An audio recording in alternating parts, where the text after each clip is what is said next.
સ્થાનિક સ્વરાજ્ય ગ્રામ પંચાયતની ચૂંટણીમાં સાયરા ગ્રામ પંચાયતની મતપેટીમાંથી એક ચિઠ્ઠી નીકળે છે કે અમારા ગામમાં દારૂ બંધ કરાવો, દારૂના કારણે અમારે ભણવાનું છોડી દેવું પડે છે. આ ચિઠ્ઠી પછી કચ્છ મિત્રમાં એક સરસ આર્ટિકલ આવે છે. કચ્છ મિત્રને અભિનંદન. દ્રષ્ટિકોણ કોલમમાં પ્રફુલ્લ ગજરા, આ દ્રષ્ટિકોણ કોલમ પહેલાં નવીનભાઈ જોશી લખતા હતા. નવીનભાઈ જોશીએ કચ્છ મિત્ર છોડી દિવ્ય ભાસ્કર જોઈન્ટ કર્યું. હવે દ્રષ્ટિકોણ જે છે એ પ્રફુલ્લ ગજરા લખે છે.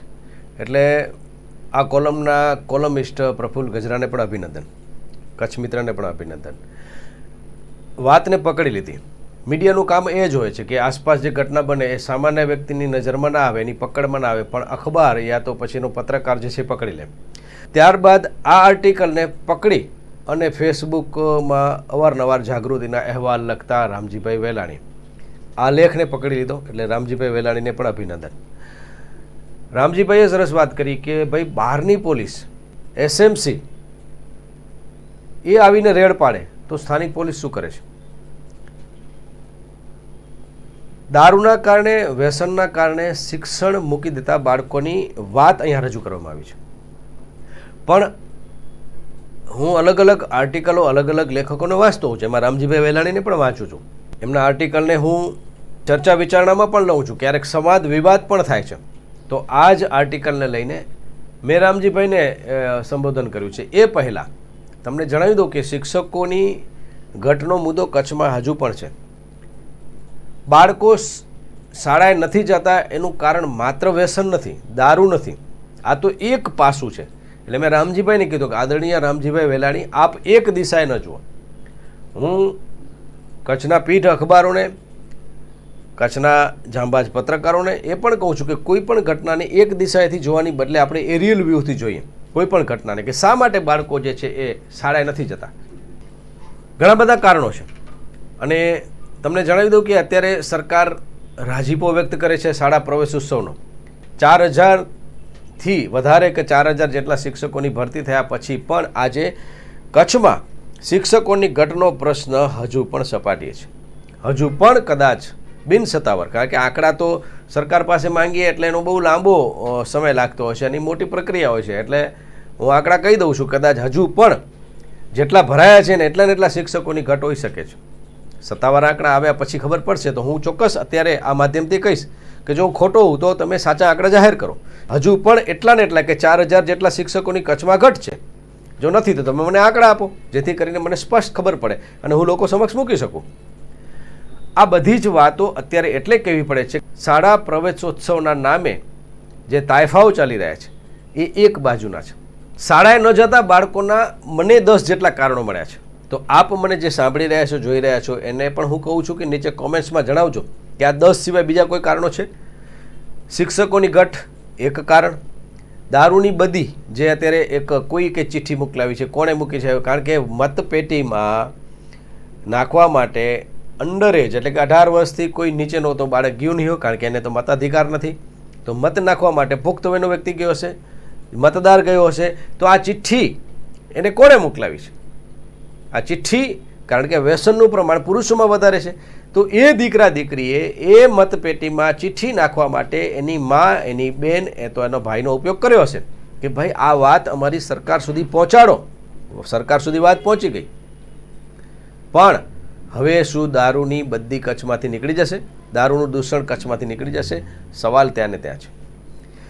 આ મુદ્દાને લઈને મેં રામજીભાઈ વેલાણીને પ્રશ્નો પૂછ્યા અને મેં કહ્યું કે આદરણીય, અને મેં એની ફેસબુક પોસ્ટમાં મારો કોમેન્ટ્સમાં મેસેજ પણ મૂક્યો છે, તમે વાંચી લેજો. અને અત્યારે પણ હું પાછો રજૂ કરું છું. અને એની કટિંગ, જે આર્ટિકલ સાથેની કટિંગમાં ઇન્સ્ટા, ફેસબુકમાં પણ મેં વાયરલ કર્યું છે.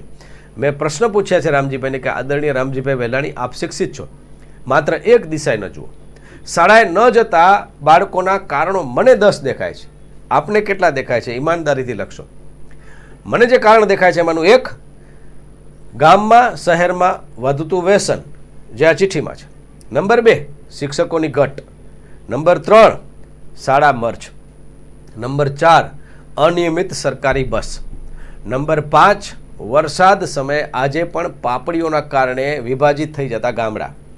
નંબર 6, પૂરતી રોજગારીના અભાવે અધવચ્ચેથી શાળા છોડતા બાળકો.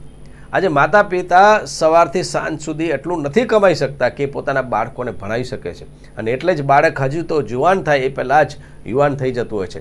ખભે ખભો મિલાવી અને પોતાના પરિવારને નિભાવવા માટે અધવચ્ચેથી શાળા છોડી દેતા બાળકીઓની સંખ્યા વધારે છે. 7મું, ભણ્યા પછી શું? નોકરીની અછતના કારણે ભણવાનું છોડતા વિદ્યાર્થી. ભણીને શું? ભણી ગણીને કોણ આગળ વધશે? આવું ગામડામાં આજે પણ સંભળાય છે.